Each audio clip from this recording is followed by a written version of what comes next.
우리는 나이 들수록 혼자라는 단어에 이상한 두려움을 붙여놓습니다.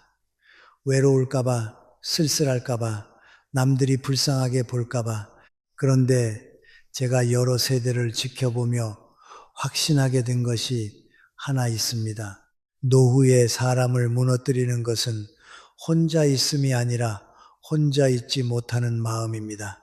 혼자 있는 시간에 스스로를 감당하지 못하면 사람은 끝내 누군가에게 매달리게 됩니다. 그리고 그 매달림은 관계를 망치고 자존을 갉아먹고 말년에 가장 큰 상처를 남깁니다. 혼자 사는 노후가 좋은 이유는 간단합니다. 내 삶의 리듬이 내 손으로 돌아오기 때문입니다. 젊을 때는 회사의 리듬, 자식의 리듬, 가족의 리듬에 끌려갑니다. 오늘은 누가 온다. 이번 주말은 누구를 만나야 한다. 무슨 일에 얼굴을 비춰야 한다. 이렇게 남의 일정표로 살아온 세월이 길지요. 그런데 어느 순간부터는 그 리듬이 더 이상 나를 살리지 못합니다. 오히려 나를 소모시킵니다. 그때 필요한 것이 혼자 살 수 있는 힘입니다. 혼자 살 수 있는 힘이 생기면 사람은 관계를 끊는 것이 아니라 관계의 질을 바꿉니다. 억지로 붙어 있는 관계가 아니라 서로를 존중하는 관계가 됩니다. 노후에 혼자 사는 것이 좋다는 말은 가족이 필요 없다는 뜻이 아닙니다. 가족을 더 건강하게 만들기 위해서라도 내 안에 혼자의 기둥이 서야 한다는 뜻입니다. 그 기둥이 없으면 가족은 어느 순간부터 사랑이 아니라 의무가 됩니다. 의무는 오래가면 원망이 됩니다. 원망은 결국 말로 튀어나오지요. 그때 가장 많이 나오는 말이 뭔지 아십니까? 너희 때문에 내가 이렇게 됐다. 내가 너희를 위해 얼마나 희생했는데. 이 말이 나오는 순간 자식은 마음의 문을 닫습니다. 배우자는 숨이 막힙니다. 그리고 본인은 더 외로워집니다. 혼자 사는 삶의 진짜 장점은 이런 파괴적인 감정의 고리를 끊게 해준다는 데 있습니다. 혼자 있을 줄 아는 사람은 누군가에게 기대지 않아도 됩니다. 기대지 않으니 요구가 줄어듭니다. 요구가 줄어드니 다툼이 줄어듭니다. 다툼이 줄어드니 관계가 오래갑니다. 그러니 아이러니하게도 혼자 있는 힘이 강할수록 가족 관계는 더 부드러워집니다. 반대로 늘 누군가가 있어야만 마음이 편한 사람은 상대가 잠깐만 바빠도 서운해합니다. 서운함이 쌓이면 섭섭함이 되고 섭섭함이 쌓이면 분노가 됩니다. 그리고 그 분노는 결국 가장 가까운 사람에게 터집니다. 이것이 노후의 관계가 깨지는 가장 흔한 길입니다. 여기서 한 가지 아주 냉정한 진실을 말씀드리겠습니다. 노후에 내가 가장 많이 만나는 사람은 자식이 아니라 나 자신입니다. 자식은 결국 자기 가정에 리듬이 있습니다. 바쁜 날이 많습니다. 몸이 아픈 날도 있습니다. 마음이 여유 없는 날도 있습니다. 그럴 때마다 왜 연락이 없니라고 묻는 부모는 스스로를 더 비참하게 만듭니다. 반면 혼자서도 하루를 채울 수 있는 부모는 다릅니다. 연락이 오면 반갑고 오지 않아도 흔들리지 않습니다. 아이는 그 안정감을 느낍니다. 그래서 오히려 자주 찾아옵니다. 사람은 부담을 주는 곳이 아니라 편안한 곳으로 갑니다. 이것은 자식도 예외가 아닙니다. 혼자 사는 삶이 좋은 또 하나의 이유는 경계선을 선명하게 만들어주기 때문입니다. 젊을 때 우리는 경계가 흐립니다. 친하다는 이유로, 가족이라는 이유로 내 시간을 쉽게 내주고 내 감정을 쉽게 내줍니다. 그러다 어느 날 문득 깨닫지요. 내 시간은 내 생명인데 그 생명을 너무 쉽게 흘려보냈다는 것을. 혼자 사는 삶은 경계를 훈련시킵니다. 오늘 누굴 만날지, 어디까지 도울지, 언제 쉬어야 할지, 무엇을 거절해야 할지 이 결정이 내 손 안에 들어옵니다. 이때부터 노후의 품격이 만들어집니다. 품격은 좋은 옷에서 나오지 않습니다. 내 삶의 주도권이 내 손에 있을 때 생깁니다. 하지만 많은 분들이 이렇게 반문합니다. 교수님, 혼자 있으면 외롭지 않습니까? 외로움은 혼자 있어서 오는 것이 아닙니다. 외로움은 내가 나에게 낯설 때 옵니다. 늘 누군가와 함께 있어야만 마음이 안정되는 사람은 사실 자기 자신과 친하지 않은 경우가 많습니다. 자기 마음을 잘 모릅니다. 자기 욕구가 무엇인지 모릅니다. 그래서 소음으로 덮으려 합니다. 사람으로 덮으려 합니다. 약속으로 덮으려 합니다. 그러나 덮으면 덮을수록 내면은 더 텅 비어갑니다. 그러다 혼자 있는 순간이 오면 공허가 한꺼번에 밀려오지요. 그래서 혼자가 두려운 것입니다. 그러니 우리가 해야 할 일은 혼자 살까 말까를 고민하는 것이 아니라 혼자 있어도 무너지지 않는 내면을 만드는 것입니다.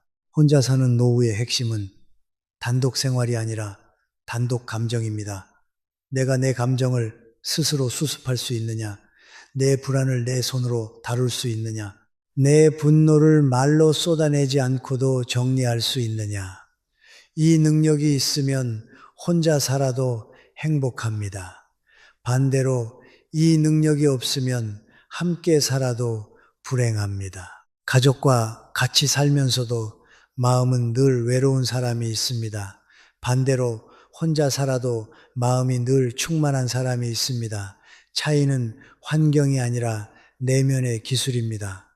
그리고 이 기술은 생각보다 단순한 습관에서 시작됩니다. 첫째, 하루에 최소 30분은 누구에게도 설명하지 않는 시간을 가지십시오. 전화도 끄고 메시지도 멈추고 그냥 앉아 있어도 좋습니다. 산책도 좋습니다. 중요한 것은 내가 나와 함께 있는 시간을 매일 확보하는 것입니다. 둘째, 작은 결정부터 내 손으로 하십시오.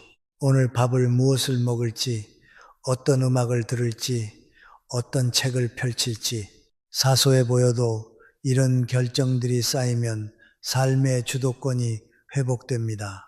셋째, 관계의 빈자리를 소비로 채우지 마십시오. 쇼핑, 과식, 과도한 영상 시청은 순간을 덮어줄 뿐 마음을 채우지 못합니다. 마음은 마음으로만 채워집니다. 넷째, 부탁과 의존을 구분하십시오. 도움을 요청하는 것은 건강할 수 있습니다. 그러나 의존은 관계를 망칩니다. 너 없으면 못 살아 라는 말은 사랑이 아니라 짐입니다. 여기까지 들으시면 결국 결론은 하나로 모입니다. 노후의 행복은 사람이 많아서 오지 않습니다. 노후의 행복은 내가 나를 지탱할 수 있어서 옵니다. 혼자 사는 삶이 좋은 이유는 나를 지탱하는 기둥을 세우게 해주기 때문입니다. 그 기둥이 서면 누군가가 떠나도 무너지지 않습니다. 연락이 늦어도 흔들리지 않습니다. 인정받지 못해도 초라해지지 않습니다. 그리고 무엇보다 사랑을 구걸하지 않게 됩니다. 사랑은 구걸하는 순간 값이 떨어집니다. 사랑은 당당할 때 깊어집니다. 그러니 지금부터 마음속에 이렇게 적어두십시오. 나는 혼자여도 괜찮다. 이 말은 체념이 아닙니다. 선언입니다. 자존의 선언입니다. 그리고 그 선언이 있는 사람은 혼자 살아도 따뜻하고 함께 살아도 품격이 있습니다. 오늘 이 한 문장을 마음에 심는 것부터 시작해 보십시오. 당신의 노후는 그 순간부터 이미 달라지기 시작합니다. 사람이 나이를 먹을수록 더 힘든 것은 혼자 있음이 아닙니다. 오히려 진짜로 사람을 지치게 하는 것은 곁에 누군가가 있는데도 마음이 계속 긴장하는 상태입니다. 함께 살지만 눈치 보게 되고 자주 만나지만 말이 줄어들고 가족인데도 속을 숨기게 되는 순간들 말입니다. 그래서 저는 노년의 삶을 이야기할 때 혼자 사는 게 외롭지 않나요? 라는 질문보다 먼저 이렇게 묻고 싶습니다. 지금 당신은 누구와 있어도 편안합니까? 여기서부터 이야기를 곧장 시작하겠습니다. 노년에 함께가 반드시 행복이 되지 못하는 이유는 크게 세 가지 구조로 정리됩니다. 기대, 섭섭함, 그리고 의존입니다. 이 세 가지가 합쳐지면 같이 있으면 따뜻함이 아니라 부담이 됩니다. 그리고 그 부담은 결국 관계를 망치고 사람을 더 고독하게 만듭니다. 첫째, 기대가 커지면 관계는 계약처럼 변합니다. 젊을 때는 서로 바쁘니까 이해하지로 넘어갈 수 있습니다. 하지만 나이가 들면 삶의 속도가 느려지면서 관계에 대한 마음의 의존이 커집니다. 그때부터 우리는 사람을 만나는 것이 아니라 기대를 만납니다. 자식에게는 이 정도는 해주겠지라는 기대가 생기고, 배우자에게는 당연히 내 마음을 알아야지라는 기대가 생기고, 친구에게는 내가 힘들 때는 먼저 연락해야지라는 기대가 생깁니다. 문제는 기대가 커질수록 상대는 점점 자유를 잃는다는 것입니다. 상대가 나를 사랑해도 기대는 상대를 지치게 합니다. 왜냐하면 기대는 늘 기준을 만들고 기준은 곧 평가가 되기 때문입니다. 왜 이렇게 늦었어? 왜 그런 말을 했어? 왜 내 편을 안 들어? 이런 질문은 사실상 사랑의 질문이 아니라 심판의 질문입니다. 상대가 아무리 잘해도 기대가 커지면 더 잘해야 하는 지점이 늘어납니다. 그러다 보면 관계는 어느 순간 숨을 못 쉬게 됩니다. 노년에 함께 사는 것이 힘든 첫 번째 이유는 함께 있다는 사실 자체가 기대를 키우기 쉽기 때문입니다. 같은 집에 살면 일상이 공유됩니다. 일상이 공유되면 책임도 공유됩니다. 책임이 공유되면 기대도 자동으로 따라옵니다. 그래서 노년의 동거는 사랑이 부족해서 흔들리는 것이 아니라 기대가 과잉이라서 흔들리는 경우가 많습니다. 둘째, 섭섭함은 관계의 독이 됩니다. 사람은 섭섭함을 말로 표현하지 못할 때 표정으로 표현합니다. 표정으로 표현하지 못할 때 행동으로 표현합니다. 행동으로도 표현하지 못할 때 마음속에서 점점 차갑게 굳어갑니다. 그리고 그 굳은 마음이 쌓이면 어느 날 사소한 말 한마디에 폭발합니다.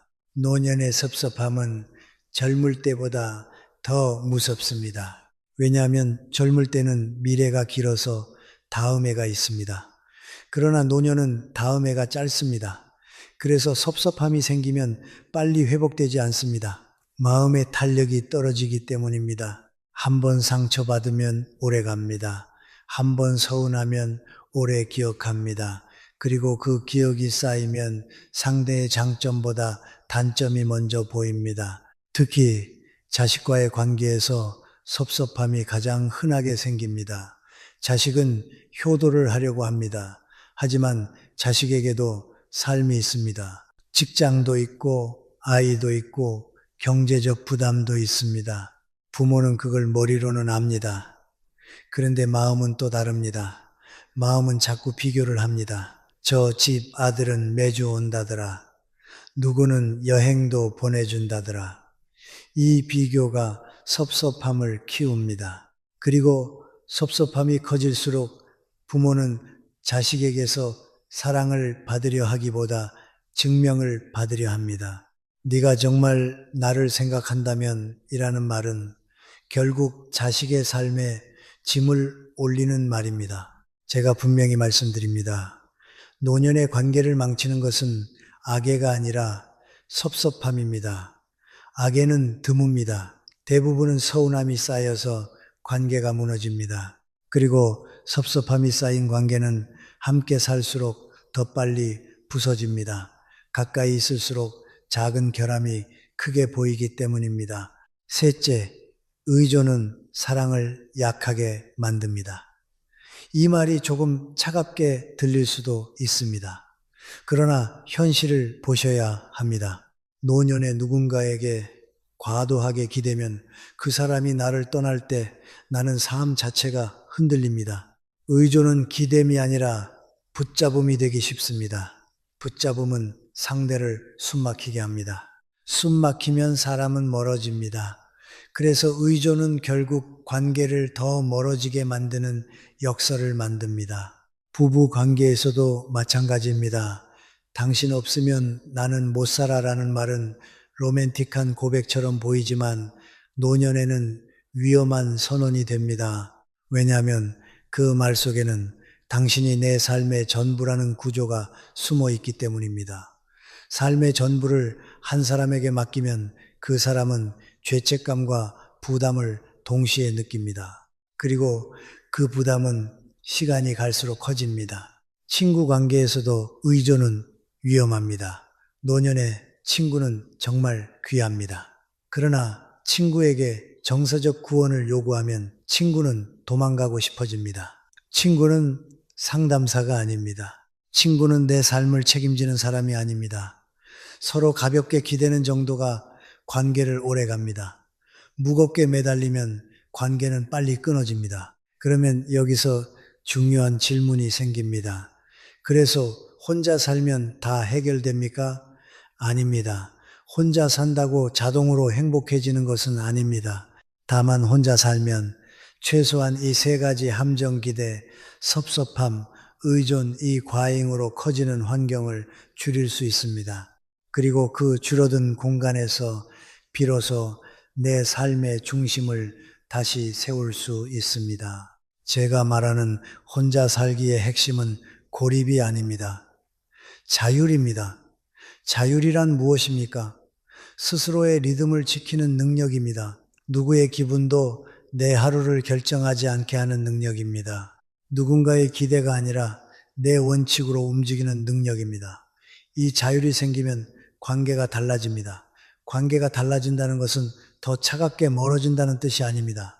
오히려 더 따뜻하게 가까워질 수 있다는 뜻입니다.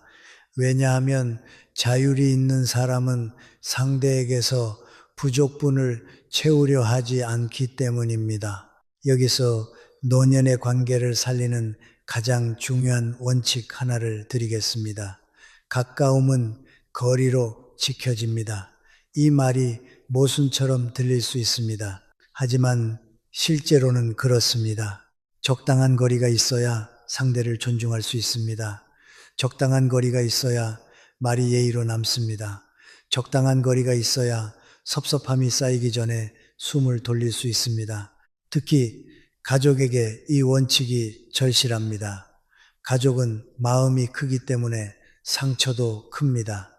그리고 상처가 크기 때문에 원망도 깊어집니다. 그러니 가족일수록 거리의 기술이 필요합니다.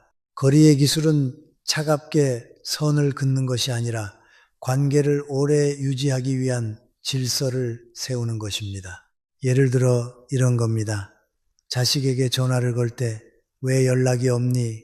로 시작하지 마십시오. 이 한마디가 섭섭함의 씨앗입니다. 대신 그냥 목소리 듣고 싶어서 전화했어 라고 하십시오. 이 말은 부담이 아니라 선물입니다.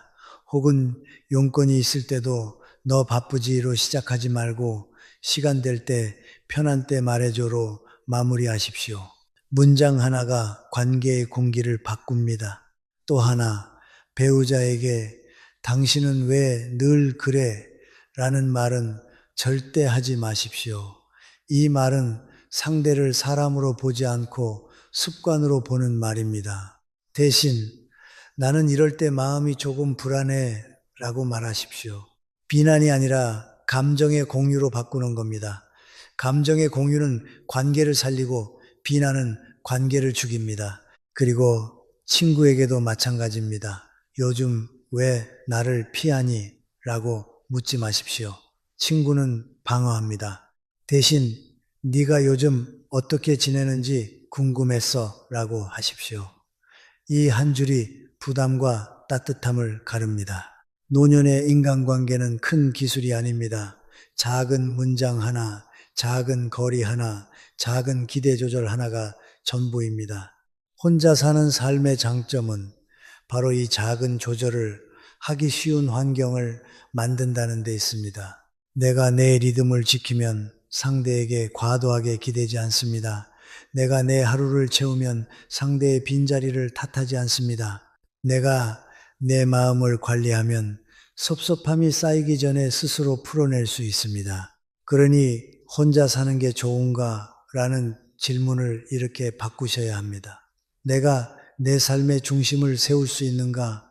중심이 서 있으면 혼자 살아도 외롭지 않습니다. 중심이 없으면 함께 살아도 고독합니다. 이 차이가 노년의 삶을 갈라놓습니다. 이제 다음으로 넘어가야 할 것은 그렇다면 그 중심을 어떻게 세우느냐입니다. 혼자 살면서도 고립되지 않고 관계를 유지하면서도 기대, 섭섭함, 의존의 늪에 빠지지 않는 구체적인 방법이 필요합니다. 그 이야기를 다음 부분에서 더 정확하게 정리해 드리겠습니다. 노년의 삶에서 혼자 사는 것이 좋다는 말을 저는 감정의 구호로 쓰고 싶지 않습니다. 그것은 하나의 기술입니다. 삶을 관리하는 기술이고 관계를 지속시키는 기술입니다. 그래서 파트 3에서는 감상이나 위로가 아니라 실제로 삶이 바뀌는 구조를 말씀드리겠습니다. 혼자 살되 고립되지 않는 법, 관계를 유지하되 기대, 섭섭함, 의존에 휘둘리지 않는 법입니다. 먼저 결론부터 드리겠습니다. 노년에 혼자 사는 삶이 가장 강해지는 순간은 사람이 나를 채워줘야 한다는 생각이 사라질 때입니다. 그 생각이 사라지면 관계가 바뀝니다. 관계가 구원이 아니라 교류가 되기 때문입니다. 교류는 가볍고 오래 갑니다. 구원은 무겁고 빨리 무너집니다. 그렇다면 내 삶을 사람이 아니라 구조로 채우는 방법이 필요합니다. 구조는 세 가지 축으로 세우면 됩니다. 이 하루의 리듬, R, 관계의 규칙, 마음의 해독 시스템, 이 세 가지가 갖춰지면 혼자 살아도 흔들리지 않습니다. 첫째, 하루의 리듬을 고정시키십시오. 노년의 외로움이 커지는 순간은 대개 시간이 비어 있을 때입니다. 시간은 비어 있는데 마음이 예민해지면 사람을 붙잡습니다. 그러다 기대가 생기고 섭섭함이 쌓입니다. 그래서 혼자 사는 사람에게 가장 중요한 것은 사람을 늘리는 것이 아니라 시간을 설계하는 것입니다. 제가 권하는 방식은 단순합니다. 하루를 세 구간으로 나누십시오. 오전은 몸의 시간, 오후는 일의 시간, 저녁은 마음의 시간. 이 세 구간이 고정되면 삶은 안정됩니다. 오전 몸의 시간은 반드시 움직임이 있어야 합니다. 걷기, 가벼운 스트레칭, 계단 오르기, 집안 정리도 좋습니다. 중요한 것은 몸이 먼저입니다. 몸이 움직이면 마음이 과열되지 않습니다. 노년의 불안은 마음에서 시작되는 것 같지만 실제로는 몸의 정체에서 커집니다. 몸이 가만히 있으면 생각이 커집니다. 생각이 커지면 섭섭함이 커집니다. 그러니 몸을 먼저 움직이십시오. 오후 일의 시간은 거창한 직업이 아니라 역할을 만드는 시간입니다. 역할이 없는 사람은 관계에 매달립니다. 역할이 있는 사람은 관계를 선택합니다. 예를 들어 매일 같은 시간에 도서관 가기, 글쓰기, 소소한 공부, 집안 관리, 손주에게 읽어줄 이야기 준비, 가계부 정리, 봉사활동 등 무엇이든 됩니다. 핵심은 나는 오늘 할 일이 있다라는 감각입니다. 그 감각이 노년의 자존감을 지켜줍니다. 저녁 마음의 시간은 회복의 시간입니다. 여기서 중요한 것은 정리입니다. 하루에 쌓인 감정, 서운함, 후회, 불안은 저절로 사라지지 않습니다. 쌓이면 다음날 관계에 튀어나옵니다. 그래서 저녁에는 마음을 해독해야 합니다. 방법은 간단합니다. 하루를 한 문장으로 요약해 보십시오. 그리고 오늘 내가 잘한 것 1가지, 놓친 것 1가지, 내일 할 것 1가지, 이 세 줄이면 충분합니다. 이 작은 정리가 감정의 폭발을 막습니다. 둘째, 관계의 규칙을 문장으로 정해 두십시오.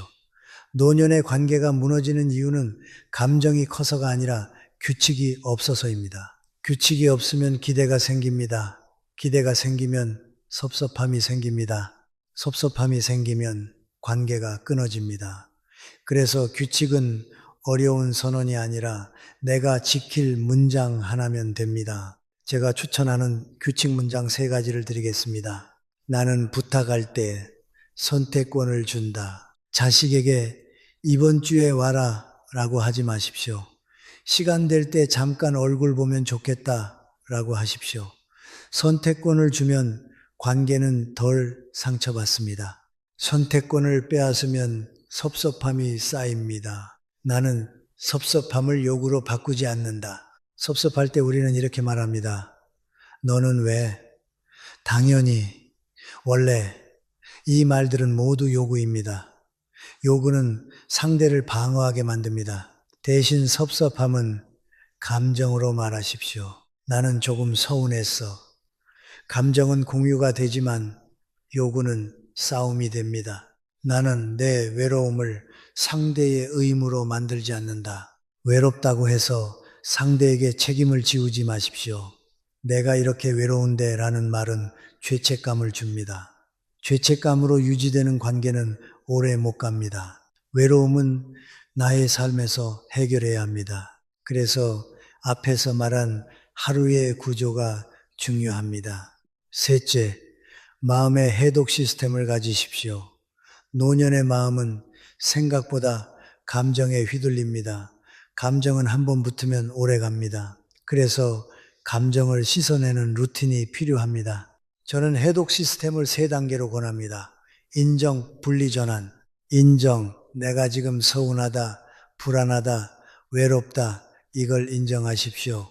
인정하지 않으면 감정은 행동으로 나옵니다. 말투가 차가워지고 연락을 끊고 상대를 시험합니다. 시험하는 순간 관계는 무너집니다. 분리, 감정과 사실을 분리하십시오.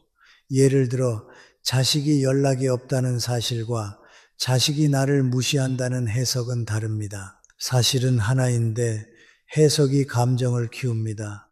해석을 사실로 착각하면 관계는 오해로 망합니다. 전환, 그 다음에 행동을 전환하십시오. 감정이 올라올 때 바로 전화하지 마십시오. 바로 메시지 보내지 마십시오. 그 순간의 말은 대부분 후회가 됩니다. 대신 10분 걷기, 물 한 컵, 집안 정리, 음악 한 곡, 샤워, 간단한 메모, 이 행동 전환이 감정 폭발을 막습니다. 이것이 노년의 품격입니다. 품격은 말의 기술이 아니라 감정의 제동장치입니다. 여기서 중요한 부분을 더 말씀드리겠습니다. 혼자 사는 것이 좋다는 말이 현실이 되려면 반드시 사회적 연결을 설계해야 합니다. 혼자는 고립이 아닙니다. 고립은 연결이 없는 상태입니다. 혼자는 연결의 질을 선택하는 상태입니다. 그러니 연결은 필요합니다. 다만 연결을 한 사람에게 몰아주지 말아야 합니다. 연결을 3층으로 나누십시오. 얕은 연결 동네, 단골, 인사, 알, 중간 연결, 취미 모임, 봉사, 운동, 삶, 깊은 연결, 가족, 절친, 믿을 사람 1, 2명. 이 3층이 있으면 한 층이 흔들려도 삶이 무너지지 않습니다. 문제는 많은 분들이 깊은 연결 하나에 모든 것을 겁니다. 그럼 그 사람의 한마디, 한 행동이 내 하루를 무너뜨립니다. 그러니 분산하십시오. 이것이 노년의 안전장치입니다. 그리고 여기서 경제 이야기를 하지 않을 수 없습니다. 현실적으로 노년에 혼자 사는 것을 망설이는 가장 큰 이유 중 하나는 돈입니다. 혼자 살면 돈이 더 들지 않나? 병원비는 갑자기 아프면? 맞습니다. 그래서 혼자 살기는 감정이 아니라 시스템입니다. 저는 최소한의 원칙을 말씀드립니다. 첫째, 고정비를 줄이는 것이 자유를 만듭니다. 집이 크면 관리비가 큽니다. 차가 있으면 유지비가 큽니다. 과시의 비용이 커지면 마음이 조급해지고 조급해지면 관계에 매달립니다. 반대로 고정비가 줄면 마음이 편해집니다. 마음이 편하면 관계가 좋아집니다. 둘째, 의료 응급 시스템은 미리 정해두십시오. 가까운 병원, 응급 연락처, 약 정리, 간단한 체크리스트, 이런 준비는 불안을 줄입니다. 불안이 줄면 사람에게 의존하지 않습니다. 셋째, 내 삶의 작은 지출을 즐거움으로 남기십시오. 완전히 절약만 하면 삶이 삭막해집니다. 그러면 사람에게서 위안을 찾습니다. 그래서 소소한 즐거움, 커피 한 잔, 책 한 권, 작은 여행, 이런 것들을 계획적으로 넣으십시오. 계획된 즐거움이 관계의 부담을 줄입니다. 마지막으로 제가 정말 핵심만 한 줄로 정리해 드리겠습니다. 노년에 혼자 사는 것이 좋은 이유는 사람이 필요 없어서가 아닙니다. 사람을 더 잘 사랑하기 위해서입니다. 내가 내 삶의 중심을 세우면 누구와 있어도 덜 흔들립니다. 덜 흔들리면 더 따뜻해집니다. 더 따뜻해지면 관계는 오래 갑니다. 혼자 살기의 목적은 외로움을 없애는 것이 아니라 외로움이 나를 조종하지 못하게 하는 것입니다. 외로움이 나를 조종하면 나는 사람을 사랑하는 것이 아니라 사람을 붙잡습니다. 붙잡음은 관계를 부서뜨립니다.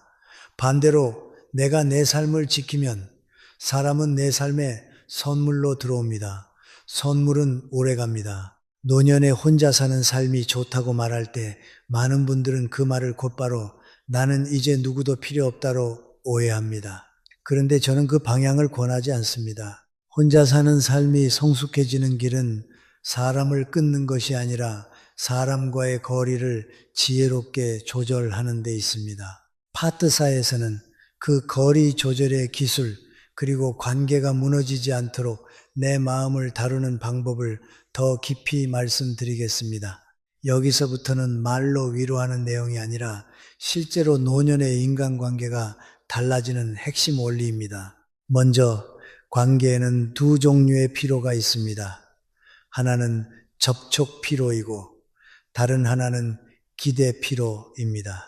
접촉 피로는 너무 자주 만나고 너무 많이 말할 때 생깁니다. 기대 피로는 그 사람이 이래야 한다는 내 머릿속 조건이 커질 때 생깁니다.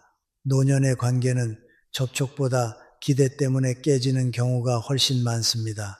왜냐하면 노년이 되면 삶의 에너지가 줄어드는 만큼 관계에 대한 기대가 더 예민해지기 때문입니다. 그래서 핵심은 간단합니다. 접촉 횟수를 조절하고 기대를 내려놓는 것. 그러나 말처럼 쉽지 않습니다. 구체적인 장치가 필요합니다. 제가 권하는 첫 번째 장치는 만남의 규칙을 말로 정하지 말고 구조로 정하라입니다.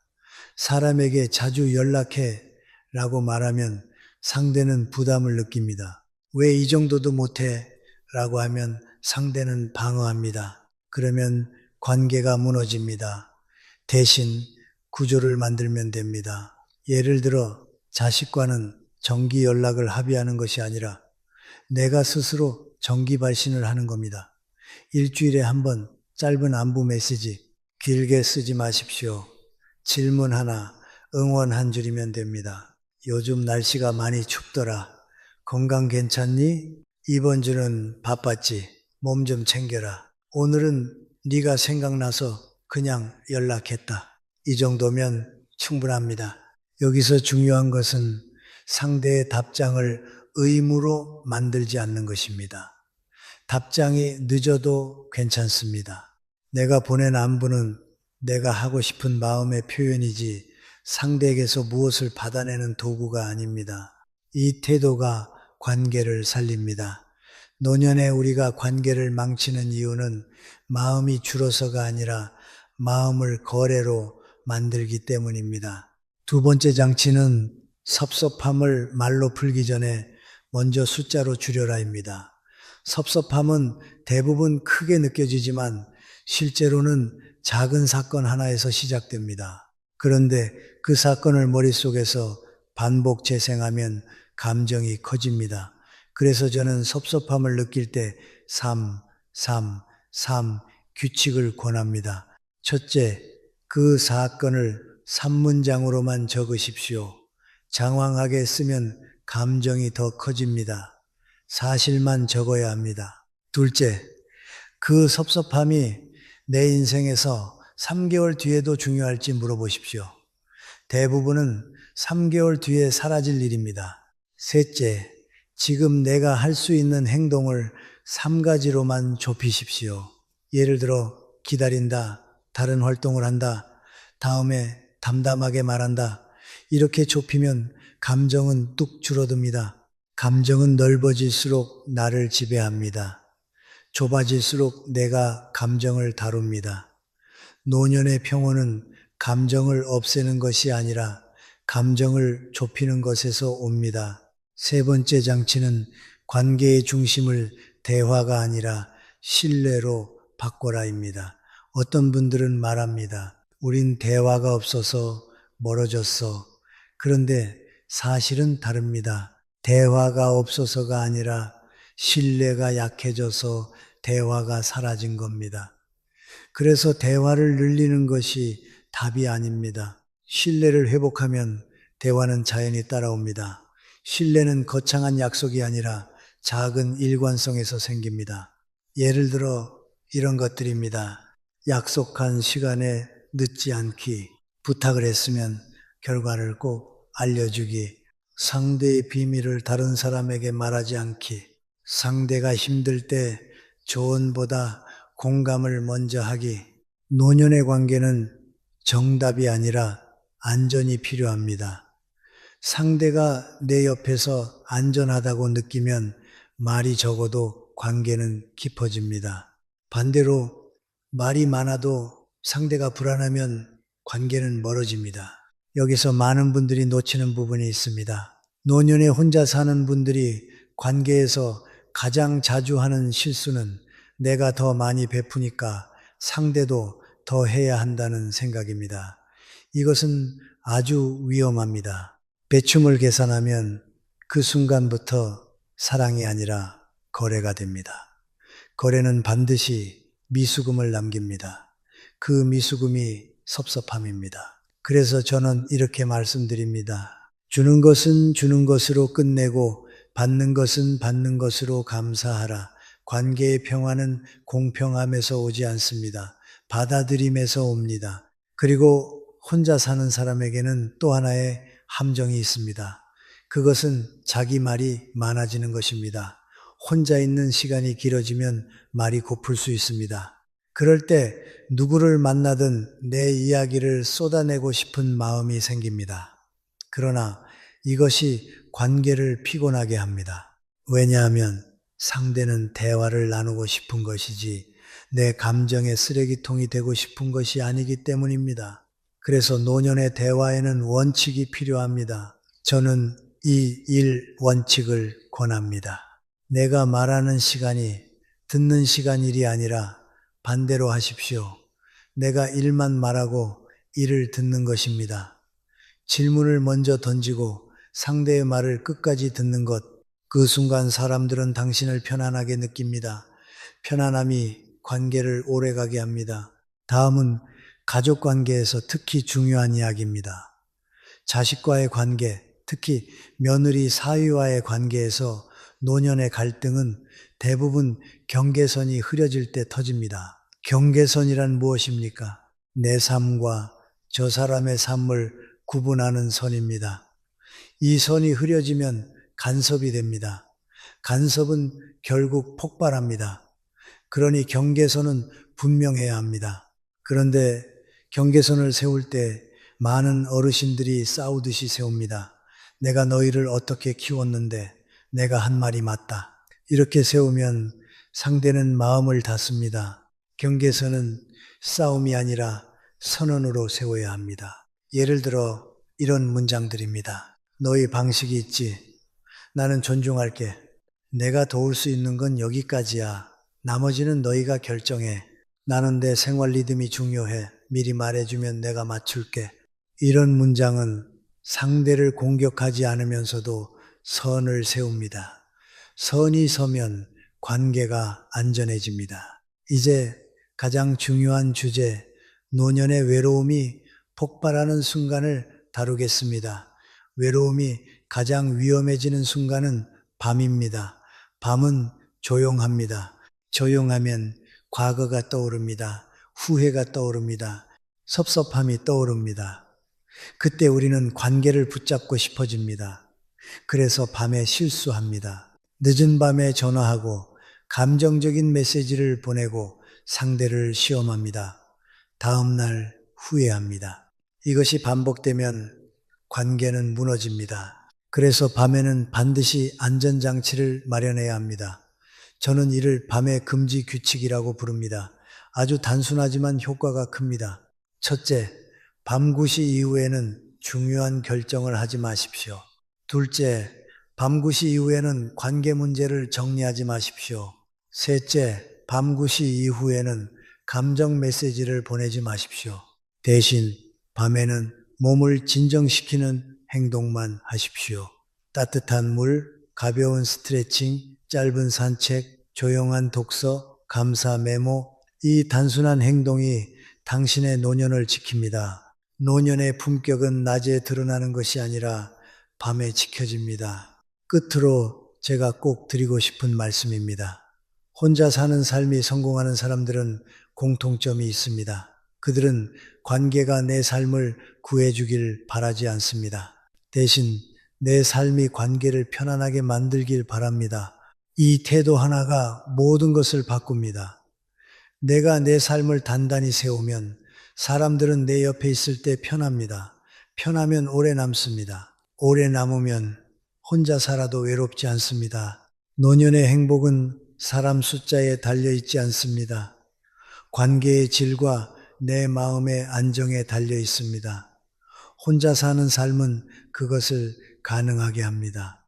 단, 아무 준비 없이 혼자 있으면 고립이 됩니다. 그러나 구조와 규칙과 마음의 제동장치를 갖추면 혼자는 자유가 됩니다. 자유는 외로움을 이깁니다. 그리고 그 자유는 결국 당신을 더 따뜻한 사람으로 만듭니다. 노년에 혼자 사는 삶이 진짜로 빛나는 순간은 나는 혼자야 라고 느끼는 순간이 아니라 나는 내 삶을 내가 지킨다는 확신이 생길 때입니다. 파트5에서는 그 확신을 만드는 실전 설계를 말씀드리겠습니다. 감정이 흔들릴 때도, 관계가 어긋날 때도, 건강이 불안할 때도, 돈이 걱정될 때도 내 삶의 중심이 무너지지 않게 하는 장치들입니다. 혼자 사는 사람에게 필요한 것은 용기가 아니라 시스템입니다. 먼저 가장 중요한 기둥은 하루의 리듬입니다. 노년의 외로움은 사람의 부재가 아니라 리듬의 붕괴에서 시작됩니다. 아침에 일어나는 시간이 들쭉날쭉해지고 밥 시간이 무너지고 움직임이 줄어들고 텔레비전이나 휴대폰이 하루를 삼켜버리면 마음이 먼저 무너집니다. 마음이 무너지면 관계가 무너지고 관계가 무너지면 더 외로워지고 외로움이 깊어지면 다시 리듬이 무너집니다. 이 악순환을 끊어야 합니다. 그래서 저는 혼자 사는 분들에게 아침 90분을 철저히 고정하라고 말합니다. 아침 90분만 고정되면 하루 전체가 안정됩니다. 내용은 복잡할 필요 없습니다. 세 가지만 지키면 됩니다. 첫째, 기상 후 물 한 컵. 둘째, 15분 걷기 혹은 가벼운 체조. 셋째, 단백질이 들어간 아침 한 끼. 이것이 단순해 보여도 노년의 삶을 지탱하는 핵심입니다. 물은 몸을 깨우고 걷기는 마음을 깨우고 단백질 식사는 의욕을 깨웁니다. 그리고 이 세 가지는 내가 나를 돌보고 있다는 자존감을 만들어줍니다. 혼자 사는 삶에서 가장 강력한 해독제는 자존감입니다. 두 번째 기둥은 관계의 최소 유지선입니다. 혼자 살수록 사람을 다 끊으면 편할 것 같지만 그 편안함은 오래가지 않습니다. 어느 날 갑자기 몸이 아플 때, 마음이 무너질 때 연락할 사람이 한 명도 없다면 그때부터 혼자는 자유가 아니라 고립이 됩니다. 그래서 저는 늘 말합니다. 관계는 많을 필요 없다. 단 최소선은 있어야 한다. 최소선은 보통 3명입니다. 가족일, 친구일, 이웃 또는 지역 공동체일. 이 셋은 서로 역할이 다릅니다. 가족은 책임과 보호의 선, 친구는 정서와 웃음의 선, 이웃 공동체는 생활 안전의 선입니다. 이 세 선이 동시에 유지되면 혼자 살아도 흔들리지 않습니다. 그런데 여기서 중요한 원칙이 있습니다. 최소선 관계는 깊게 붙잡는 관계가 아니라 가볍게 이어지는 관계여야 합니다. 혼자 사는 사람은 관계에 매달릴수록 상대도 부담을 느끼고 나도 더 불안해집니다. 그러니 연결은 가볍게 대신 꾸준히 한 달에 한 번 얼굴 보기, 일주일에 한 번 안부 한 줄, 이 정도면 충분합니다. 관계의 품질은 빈도가 아니라 안전감에서 결정됩니다. 세 번째 기둥은 돈의 질서입니다. 노년에 혼자 사는 분들이 가장 두려워하는 것은 외로움보다 나중에 돈이 부족해질까 하는 불안입니다. 이 불안은 실제 금액의 크기보다 구조의 부재에서 옵니다. 돈이 많아도 구조가 없으면 불안하고 돈이 많지 않아도 구조가 있으면 안정됩니다. 그래서 저는 단순한 구조를 권합니다. 어렵게 투자 이야기를 하자는 것이 아닙니다. 생활의 질서를 만들자는 것입니다. 저는 3통장 원칙을 말합니다. 첫째, 고정지출 통장, 집세 관리비, 보험 통신비 같은 매달 나가는 돈. 둘째, 생활비 통장, 식비, 교통비, 병원비 같은 변동 비용. 셋째, 비상금 통장, 절대 손대지 않는 예비자금. 이 구조가 생기면 마음이 안정됩니다. 그리고 비상금 통장은 금액보다 존재가 중요합니다. 내가 무너져도 버틸 쿠션이 있다는 감각이 생기기 때문입니다. 혼자 사는 노년에게는 그 감각이 곧 정신 건강입니다. 또 하나, 돈과 관련된 관계의 갈등을 막는 원칙이 있습니다. 돈을 빌려주지 말라는 말이 아닙니다. 빌려주더라도 규칙이 있어야 합니다. 규칙은 한 줄입니다. 돈은 관계를 증명하는 도구가 아니다. 자식에게 돈을 주며 사랑을 확인하려 하면 결국 섭섭함만 남습니다. 반대로 자식이 돈으로 효도를 증명하려 하면 그 또한 오래가지 않습니다. 효도는 돈이 아니라 태도이고 사랑도 돈이 아니라 시간과 존중입니다. 이 기준이 분명하면 돈 문제로 관계가 깨지는 일이 줄어듭니다. 네 번째 기둥은 몸의 안전장치입니다. 혼자 사는 삶에서 가장 현실적인 위기는 건강입니다. 특히 낙상, 갑작스러운 어지러움, 밤중에 쓰러짐 같은 상황은 누구에게나 올 수 있습니다. 그래서 저는 혼자 사는 분들에게 집안의 위험을 줄이는 것을 삶의 철학처럼 중요하게 봅니다. 이것은 겁을 주려는 말이 아닙니다. 안전은 자유의 조건이기 때문입니다. 가장 먼저 할 일은 집안의 동선을 비우는 것입니다. 바닥에 물건을 놓지 마십시오. 미끄러운 슬리퍼는 버리십시오. 욕실에는 미끄럼 방지 매트가 필요합니다. 침대 옆에는 작은 손전등이나 조명이 있으면 좋습니다. 밤에 화장실 가는 길이 가장 위험합니다. 이런 것들은 돈이 많이 드는 일도 아닙니다. 그러나 결과는 크게 달라집니다. 그리고 건강이 불안한 분들은 하루 20분만 지키면 됩니다. 20분 걷기 혹은 10분 걷기 2번. 노년의 운동은 멋을 위한 것이 아니라 낙상을 막고 뇌를 살리는 예방입니다. 혼자 사는 삶에서 예방은 곧 자립입니다. 다섯 번째 기둥은 마음의 고립을 막는 언어입니다. 사람은 혼자 있어도 괜찮습니다. 하지만 자기 안에서 자기와 싸우면 위험합니다. 노년에 혼자 살면 내 머릿속에 말이 커집니다. 나는 쓸모없어졌다. 나는 버림받았다. 나는 늙었다. 이런 말들이 하루를 장악합니다. 그래서 저는 혼자 사는 분들에게 자기에게 하는 말을 바꾸라고 강조합니다. 이것은 심리학 이전의 삶의 기술입니다. 제가 권하는 문장은 단순합니다. 나는 지금 내 삶을 정리하고 있는 중이다. 나는 혼자여도 충분히 살 수 있다. 오늘 하루만 잘 살자. 이 문장들은 자신을 속이는 긍정이 아닙니다. 삶의 방향을 잡는 언어입니다. 언어가 바뀌면 해석이 바뀌고 해석이 바뀌면 감정이 바뀌고 감정이 바뀌면 행동이 바뀝니다. 혼자 사는 노년에게 언어는 곧 현실을 만드는 도구입니다. 여기서 하나 더. 외로움이 올라올 때 사람을 찾는 것이 첫 번째 해결책이 되면 안 됩니다. 왜냐하면 그 순간의 연락은 대개 감정적이고 상대에게 부담을 줍니다. 외로움이 올라오면 먼저 몸을 움직이는 행동을 하십시오. 물을 마시고 창문을 열고 잠깐 밖을 걷고 따뜻한 차를 끓이고 간단한 청소를 하십시오. 몸이 움직이면 마음의 파도가 잦아듭니다. 그리고 파도가 잦아든 뒤에 연락하면 그때 관계는 더 건강해집니다. 이것이 고립을 막는 기술입니다. 마지막으로 파토에서 제가 가장 강조하고 싶은 결론은 이것입니다. 혼자 사는 삶은 결핍이 아니라 훈련입니다. 스스로를 돌보고 관계를 조절하고 돈의 질서를 만들고 몸의 안전을 챙기고 마음의 언어를 다듬는 훈련.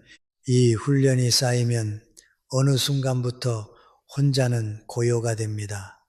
고요는 외로움과 다릅니다. 외로움은 부족함이고 고요는 충만함입니다. 노년에 혼자 살기는 남이 채워주는 삶에서 내가 세우는 삶으로 넘어가는 과정입니다. 이 과정에서 가장 중요한 것은 거창한 결심이 아닙니다. 매일 똑같이 반복하는 작은 질서입니다. 질서가 당신을 지켜줍니다. 질서가 있으면 마음이 덜 흔들리고, 마음이 덜 흔들리면 관계도 덜 망가지고, 관계가 안정되면 삶의 품격이 생깁니다. 혼자 사는 삶의 최종 목표는 혼자서도 괜찮다가 아닙니다.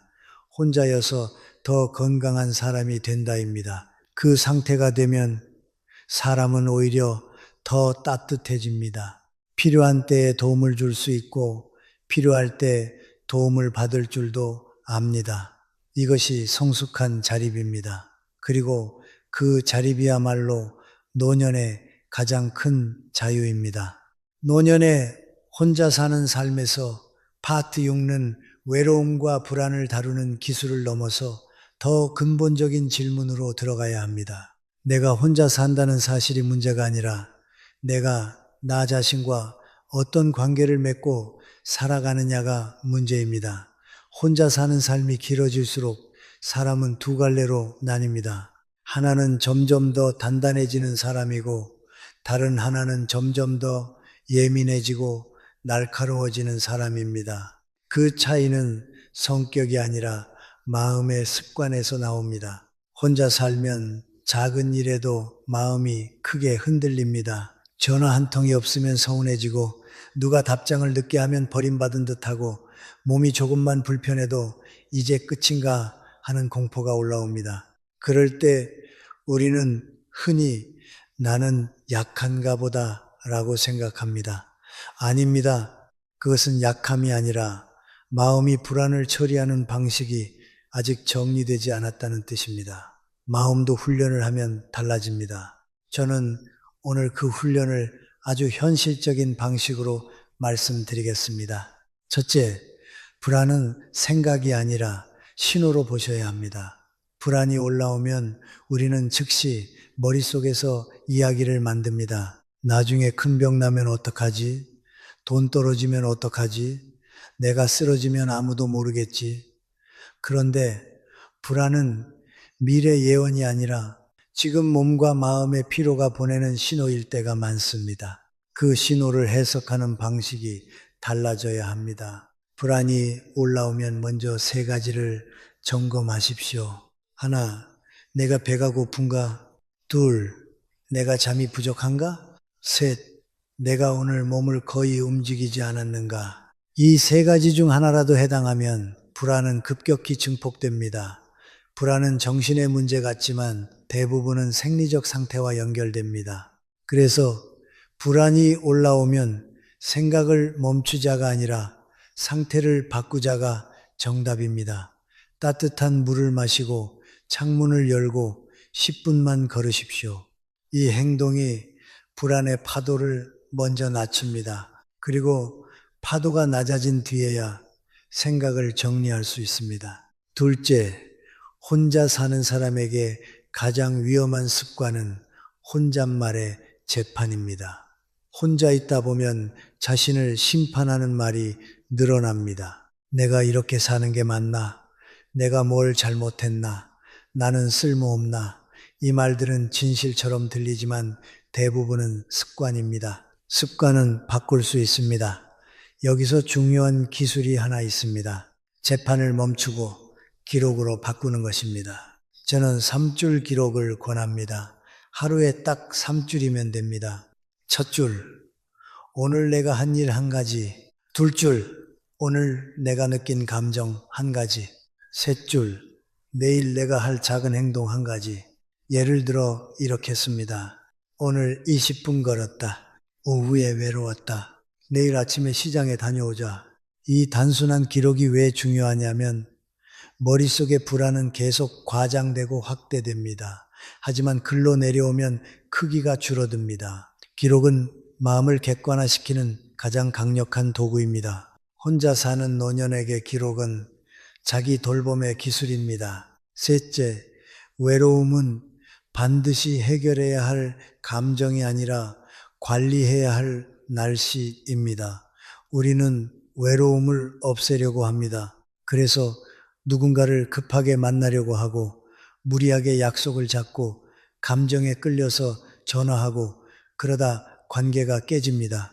외로움은 없애는 대상이 아니라 비 오는 날 우산을 쓰듯이 다루는 대상입니다.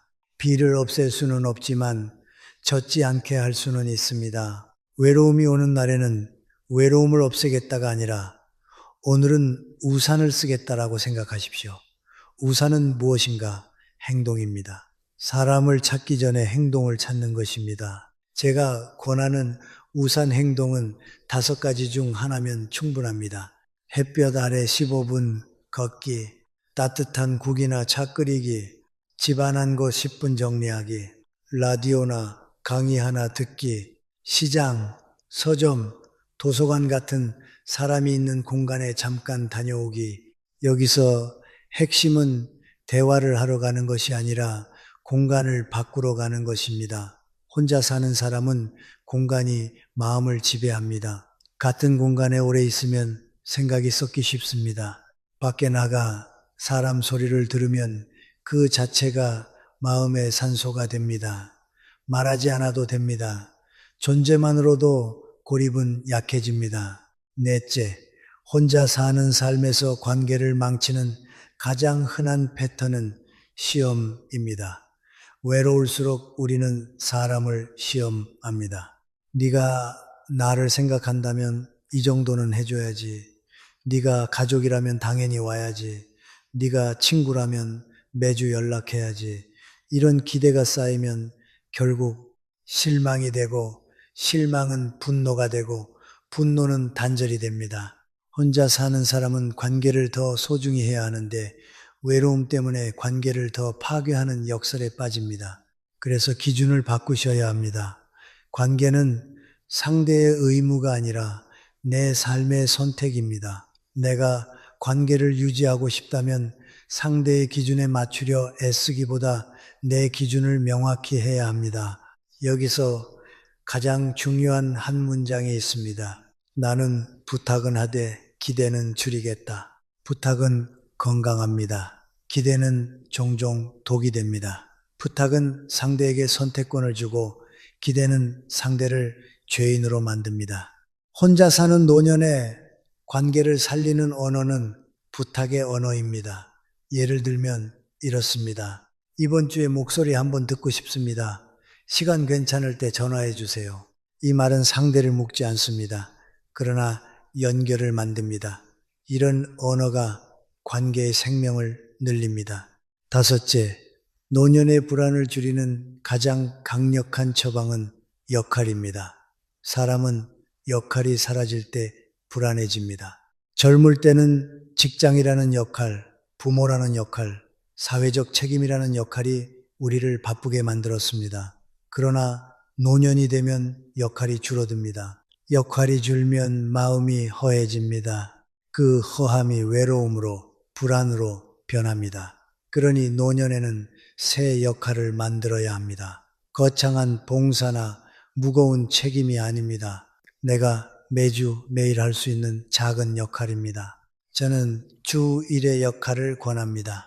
예, 손주에게 책 읽어주기 전화로도 가능, 동네 산책 모임 참여, 도서관 자원봉사, 교회 절성당의 작은 봉사, 텃밭 가꾸기, 사진 정리해서 가족에게 공유하기, 동네 어르신에게 안부 한번 묻기. 이 역할은 남을 위한 것 같지만 사실은 나를 위한 것입니다. 역할이 생기면 하루가 의미를 갖습니다. 의미가 생기면 불안은 줄어듭니다. 혼자 사는 삶에서 의미는 약이 아니라 필수 영양소입니다. 여섯째, 마지막으로 아주 현실적인 문제를 말씀드리겠습니다. 혼자 사는 노년의 마음을 가장 어둡게 만드는 것은 미래에 대한 막연한 공포입니다. 특히 건강 악화, 긴급 상황, 간병 문제, 장래 문제 같은 주제는 생각만 해도 숨이 막힙니다. 그래서 많은 분들이 아예 생각을 피합니다. 그런데 피할수록 공포는 더 커집니다. 공포는 모를 때 커지고 정리할 때 작아집니다. 그래서 저는 2장의 종이를 권합니다. 첫 번째 종이 긴급 연락망, 오명가족, 친구, 이웃, 병원, 지역센터. 두 번째 종이 내 기본정보, 약, 알레르기, 지병, 보험, 중요한 문서 위치. 이 2장이 왜 중요하냐면 이것이 내가 쓰러져도 시스템이 작동한다는 확신을 주기 때문입니다. 혼자 사는 노년에게 확신은 생존의 기반입니다. 그리고 이 확신이 있을 때 마음은 훨씬 평온해집니다. 정리하겠습니다. 혼자 사는 삶을 지키는 핵심은 외로움을 없애는 것이 아닙니다. 불안을 줄이는 것이 아닙니다. 내 삶을 안정시키는 마음의 습관을 세우는 것입니다. 상태를 먼저 바꾸고 기록으로 마음을 정리하고 외로움을 날씨처럼 관리하고 관계는 부탁으로 유지하고 작은 역할로 의미를 만들고 2장의 종이로 공포를 줄이는 것. 이것이 팟 6의 실전입니다. 노년에 혼자 살기는 슬픈 운명이 아닙니다. 훈련된 자립입니다. 그리고 훈련된 자립은 어느 순간 품격이 됩니다. 그 품격이 생기면 혼자는 더 이상 외로움이 아니라 고요가 됩니다. 고요 속에서 사람은 오히려 더 따뜻해집니다. 필요한 만큼 연결하고 불필요한 감정에 끌려가지 않고 자기 삶을 자기 손으로 지켜낼 수 있기 때문입니다. 노년에 혼자 사는 삶에서 팟 7은 정서가 아니라 구조의 문제로 들어가야 합니다. 감정을 다루는 것만으로는 한계가 있습니다. 혼자 사는 삶이 편안해지려면 마음이 기대어 설 수 있는 생활의 구조가 필요합니다. 구조가 없으면 하루는 느슨해지고 느슨한 하루는 생각을 부패시키고 부패한 생각은 결국 사람을 무기력하게 만듭니다. 그래서 오늘은 혼자 사는 노년이 반드시 갖춰야 할 삶의 안전장치를 말씀드리겠습니다. 이 안전장치는 돈이 많아서 생기는 것이 아닙니다. 습관과 배치로 만들어지는 것입니다. 첫째, 하루의 첫 30분을 내 편으로 만드셔야 합니다. 혼자 사는 분들이 가장 자주 무너지는 시간이 언제인지 아십니까? 아침입니다. 아침에 눈을 떴을 때 누가 내 이름을 불러주지 않습니다. 잘 잤어? 라고 묻는 사람이 없습니다. 그 침묵이 마음을 건드립니다. 그래서 아침을 방치하면 하루 전체가 방치됩니다. 혼자 사는 삶은 아침을 잡는 사람이 이깁니다. 아침 30분에 꼭 지킬 원칙은 3가지입니다. 첫째, 침대에서 바로 일어나 앉으십시오. 둘째, 물을 한 컵 마시고 창문을 여십시오. 셋째, 몸을 3분만 움직이십시오. 이 3가지를 의식처럼 반복하면 뇌는 오늘도 내가 나를 돌본다는 신호를 받습니다. 이 신호가 하루의 안정성을 만듭니다. 대단한 운동이 아닙니다. 가볍게 스트레칭하고 팔을 돌리고 다리를 풀어주는 정도면 충분합니다. 중요한 것은 강도가 아니라 매일 같은 시간, 같은 순서입니다. 혼자 사는 노년에게 반복은 불안의 해독제입니다. 둘째, 식사는 단순히 배를 채우는 일이 아니라 존엄을 지키는 일입니다. 혼자 살면 식사가 가장 쉽게 무너집니다. 대충 빵 하나, 라면 하나, 김치에 밥, 오늘도 대충, 내일도 대충. 그러다 몸이 약해지고 마음도 약해집니다. 식사를 대충 하면 결국 나 자신을 대충 대하게 됩니다. 저는 이것을 아주 단호하게 말합니다. 혼자 사는 삶에서 식사를 지키지 못하면 어떤 위로도 오래가지 않습니다. 혼자 사는 분께 권하는 식사 원칙은 하루 한 끼만이라도 제대로입니다. 아침이든 점심이든 저녁이든 하루 한 끼는 꼭 따뜻한 것으로 드십시오. 국 한 그릇이라도 좋고 죽 한 그릇이라도 좋습니다. 왜 따뜻한 것이 중요하냐면 따뜻함은 몸을 안정시키고 안정된 몸은 마음을 안정시키기 때문입니다. 그리고 가능하다면 식사를 할 때 식탁에 앉으십시오. TV 앞에서 침대에서 먹지 마십시오. 자세가 삶의 태도를 만듭니다. 셋째, 혼자 사는 노년이 반드시 해야 할 것은 돈의 구조화입니다. 돈이 적어서 불안한 것이 아니라 돈이 어떻게 흘러가는지 몰라서 불안합니다. 일정한 수입이 없어질수록 지출의 관리가 삶의 안정성입니다. 그런데 많은 분들이 나는 돈 계산이 싫다라고 하십니다. 싫어도 해야 합니다. 돈을 방치하면 불안이 커지고 불안이 커지면 더 감정적으로 소비하게 됩니다. 그 악순환을 끊어야 합니다. 복잡하게 하실 필요 없습니다. 월 1회 딱 20분만 하시면 됩니다. 고정지출 관리비, 통신비, 보험료를 종이에 적습니다. 변동지출 식비, 병원비, 교통비를 대략 범위로 잡습니다. 비상금 항목을 정합니다. 작게라도 좋습니다. 그리고 중요한 규칙이 하나 있습니다. 감정이 흔들리는 날에는 큰 결정을 하지 않는다. 혼자 살면 외로움이 올라오는 날이 있고 그날은 충동이 생깁니다. 보험을 바꿔볼까? 큰 물건을 살까? 누군가의 투자 권유에 혹할까? 그날은 절대 결정을 내리지 마십시오. 결정은 안정된 날에 해야 합니다. 이것이 구조입니다. 넷째, 혼자 사는 노년이 가장 두려워하는 것은 아플 때입니다. 병 자체보다 누가 나를 챙겨주나가 공포입니다. 그래서 파트 6에서 긴급 연락망과 기본 정보를 말씀드렸습니다. 파트 7에서는 한 단계 더 들어가야 합니다. 의료 동선을 만들어야 합니다. 병원 갈 때마다 검색하고 갈 때마다 고민하고 갈 때마다 불안하면 병원은 공포의 장소가 됩니다. 하지만 의료 동선이 정해져 있으면 병원은 관리의 장소가 됩니다. 의료 동선은 이렇게 만드십시오. 집에서 가장 가까운 내과, 가정의학과 한 곳을 주치의 개념으로 정합니다. 정기적으로 가는 약국 한 곳을 정합니다. 응급시 갈 수 있는 큰 병원 응급실 위치를 체크해 둡니다. 내 복용약 목록을 지갑과 휴대폰에 저장합니다. 이것을 해두면 몸이 불편할 때 마음이 덜 흔들립니다.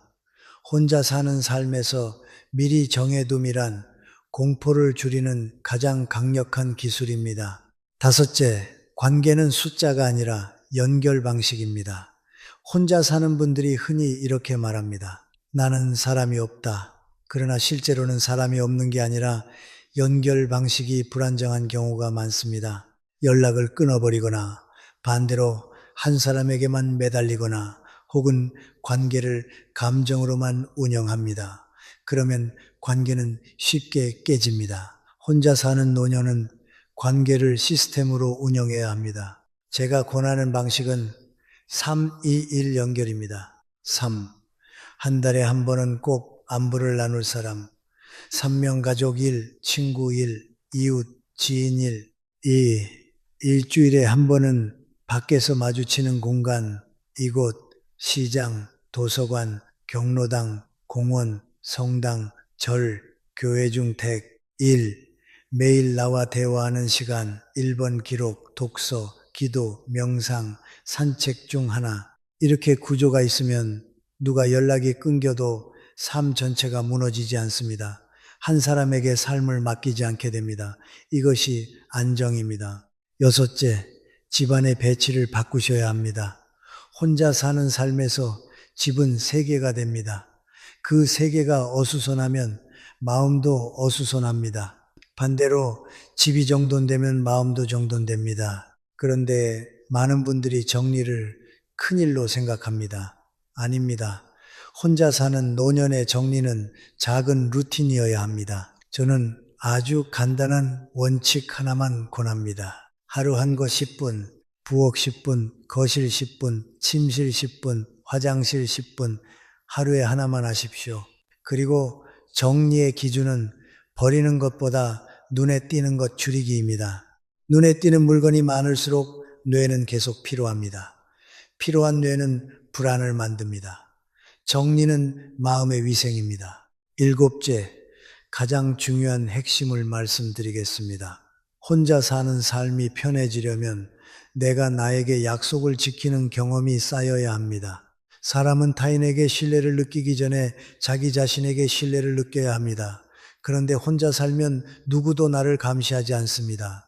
그래서 약속이 쉽게 깨집니다. 오늘은 걷기로 했는데 안 걷고, 오늘은 일찍 자기로 했는데 늦게 자고, 오늘은 밥을 해먹기로 했는데 또 대충 먹고, 이렇게 약속이 깨지는 경험이 쌓이면 자신에 대한 신뢰가 무너집니다.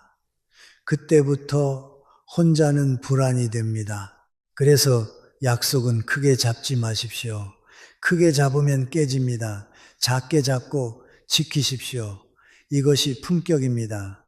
매일 10분 걷기, 매일 물 2잔 더 마시기, 매일 3줄 기록하기, 일주일에 한 번 장보기, 일주일에 한 번 사람 있는 곳 다녀오기. 작아도 됩니다. 중요한 것은 지키는 경험입니다. 지키는 경험이 쌓이면 마음은 안정되고 몸도 안정되고 관계도 안정됩니다. 혼자 사는 노년은 감성의 문제가 아니라 생활의 설계 문제입니다. 아침 30분, 따뜻한 한 끼, 돈의 정리, 의료 동선, 3, 2, 1 연결, 하루 한 곳 10분 정리, 그리고 작은 약속을 지키는 경험. 이 7가지가 갖추어지면 혼자는 더 이상 두려움이 아닙니다. 혼자는 정돈된 삶이 됩니다. 그리고 정돈된 삶은 결국 자유를 줍니다. 누구에게도 휘둘리지 않고 감정에 끌려가지 않고 내가 나를 지키는 힘이 생깁니다.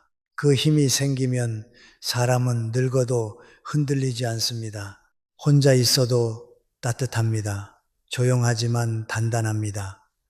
이것이 우리가 노년에 혼자 살기를 좋은 선택으로 바꿀 수 있는 현실적인 길입니다. 노년에 혼자 사는 삶의 마지막 단계는 기술이 아니라 의미로 갑니다.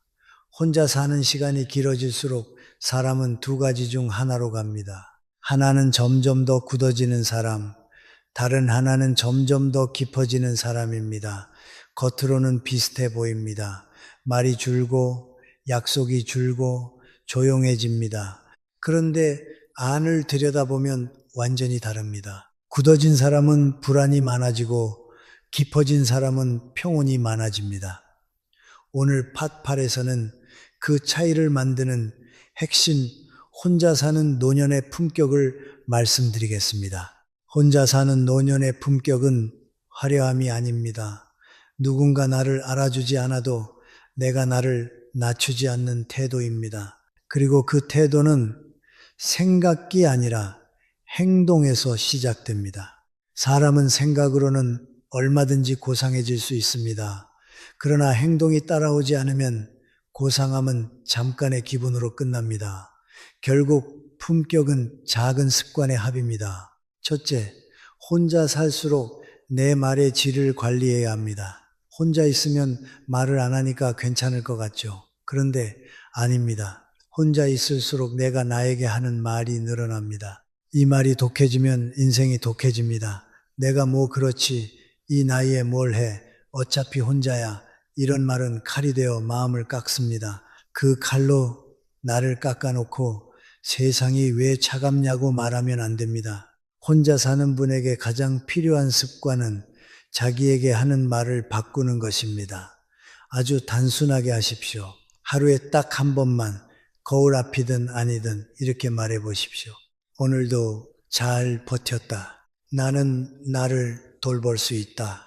나는 아직 배울 수 있다. 이 말이 허무하게 들릴 수 있습니다. 그러나 인간은 듣는 대로 살아갑니다. 특히 가장 많이 듣는 말, 내 말대로 살아갑니다.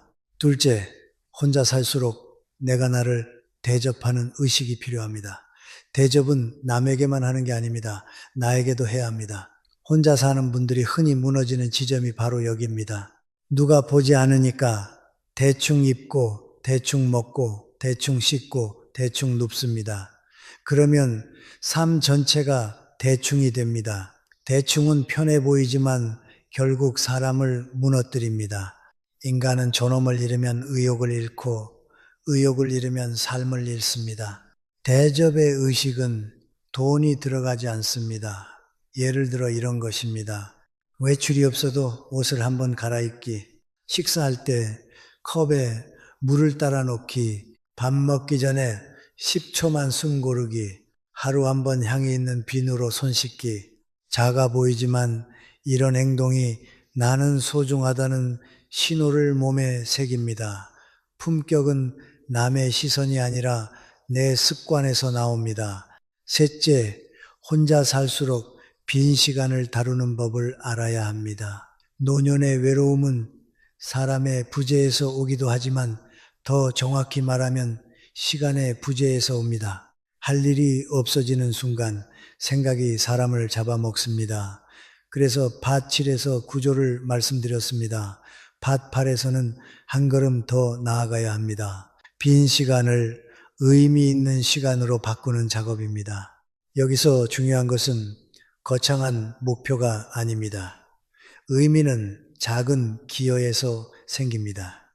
혼자 사는 노년이 삶을 단단하게 만들려면 자신을 소비자가 아니라 기여자로 느껴야 합니다. 내가 누군가에게 쓸모가 있다는 감각, 그것이 외로움을 이깁니다. 기여는 크지 않아도 됩니다. 손주에게 편지 한 줄, 이웃에게 반찬 조금 나누기, 후배에게 짧은 조언, 자원봉사 한 달에 한 번 동네 가게에서 따뜻한 인사, 이런 것들이 내가 아직 살아있다는 감각을 줍니다. 그 감각이 품격을 만듭니다. 넷째, 혼자 사는 사람은 기억을 관리해야 합니다. 노년의 마음은 과거에 자주 머뭅니다. 좋은 과거는 위로가 되지만 나쁜 과거는 독이 됩니다. 그리고 혼자 있으면 그 독이 더 진해집니다. 그래서 기억을 방치하면 안 됩니다. 기억을 억지로 지우려 하지 마십시오. 대신 기억의 해석을 바꾸셔야 합니다. 기억의 해석을 바꾸는 가장 좋은 방법은 기록입니다. 하루 3줄이면 됩니다. 오늘 좋았던 것 1가지, 오늘 고마웠던 것 1가지, 오늘 배운 것 1가지. 이 기록을 30일만 하면 뇌의 초점이 바뀝니다.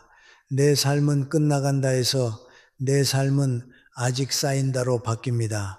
이 변화가 품격입니다. 품격은 늙어가는 것을 부정하는 것이 아니라 늙어가는 과정에서도 쌓는 사람이 되는 것입니다. 다섯째, 혼자 사는 노년에게 꼭 필요한 것은 적당한 단절입니다. 모든 연결이 좋은 건 아닙니다. 특히 노년에는 에너지가 줄어듭니다. 이때 사람은 쉽게 휘둘립니다. 전화 한 통에 마음이 하루 종일 흔들리고 누군가의 말 한마디에 잠을 설칩니다. 그래서 단절이 필요합니다. 단절은 냉정함이 아니라 자존심입니다. 단절의 기준은 간단합니다. 만난 뒤 더 불안해지는 사람, 자꾸 죄책감을 심어주는 사람, 돈 이야기로 나를 흔드는 사람, 내 시간을 함부로 쓰는 사람, 이런 관계는 정리해야 합니다. 정리하지 못하면 혼자 사는 삶이 아니라 휘둘리는 삶이 됩니다. 혼자의 평온은 관계의 숫자가 아니라 관계의 질에서 나옵니다. 여섯째, 혼자 사는 노년의 품격은 혼자의 기도에서 완성됩니다. 여기서 기도는 특정 종교만 말하는 게 아닙니다. 자기 마음을 정리하는 시간입니다.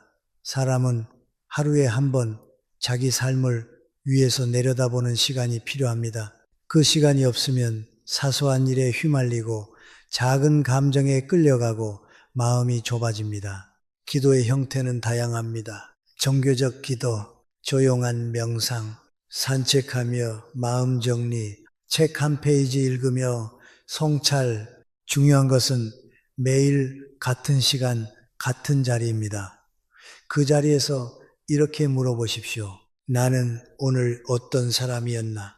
내가 놓아야 할 것은 무엇인가? 내가 붙잡아야 할 것은 무엇인가? 이 질문을 지속적으로 하는 사람은 늙어도 흐트러지지 않습니다.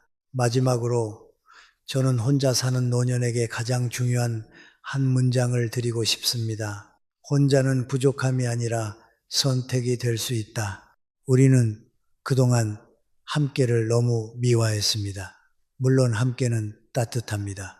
그러나 함께가 항상 품격을 보장하지는 않습니다. 관계가 나를 망가뜨릴 수도 있고 함께 있어도 외로울 수 있습니다.